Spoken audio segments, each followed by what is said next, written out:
In this video, we're going to look at the frequency response of an Akai AA-1125 stereo receiver manufactured around 1979.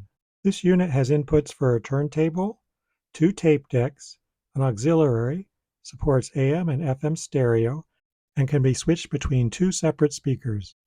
The cover is made of actual wood, and let's take a look at the insides. It's all discrete components except for one integrated circuit. The setup is a signal generator connected to the aux input, which is then fed through the amplifier output into the oscilloscope. The unit's frequency response is listed as 10 Hz to 70 kHz plus 0 minus 2 dB. I thought I'd test a range much larger than that. The way I'm going to do this time is much faster than previous videos.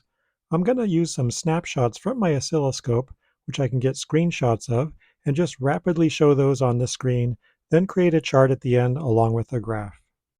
Let's begin. Watch the F and VPP values on the bottom left as these screenshots are displayed all the way from 1 Hz up to 500 kHz. These are actual screenshots captured inside the oscilloscope and then transferred over to this program to make this video. I'm testing this setup all the way up to the generator's 500 kHz limit, even though the practical audio range is typically only 20 kHz. Okay, all the measurements are done and I've entered them all into this spreadsheet. You'll notice there's a frequency generator calibration column. What I found was that the frequency generator had its own attenuation as I got to the upper frequencies. So I performed another test off camera where the signal generator is connected directly to the oscilloscope. I then measured the VPP at these frequencies and noted the value down in that column. That is the signal level going into the amplifier at that specific frequency. Using this value in the formula will give us an accurate number for the amplifier's dB gain or loss at a specific frequency. The graph's going to be using dB gain or loss, so I'm using this formula to perform that calculation.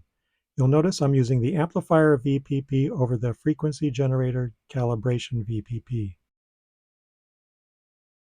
And here's the graph of the data. We've measured from 1 Hz through this range all the way up to 500 kHz.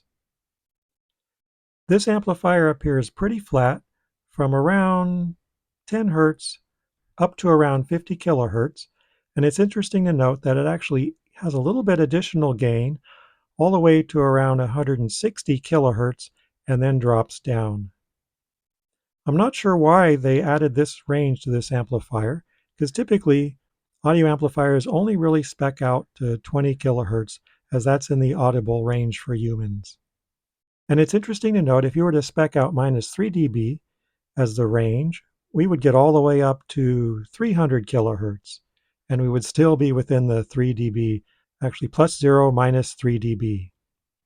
And if we look at the spec that we showed in the beginning, we see it's spec'd out from 10 Hz to 70 kHz, plus 0 dB minus 2 dB, which I would say it's pretty much within that range. Keep in mind this unit is over 40 years old and probably could use some calibration. Well, that wraps up this video. Thanks for watching.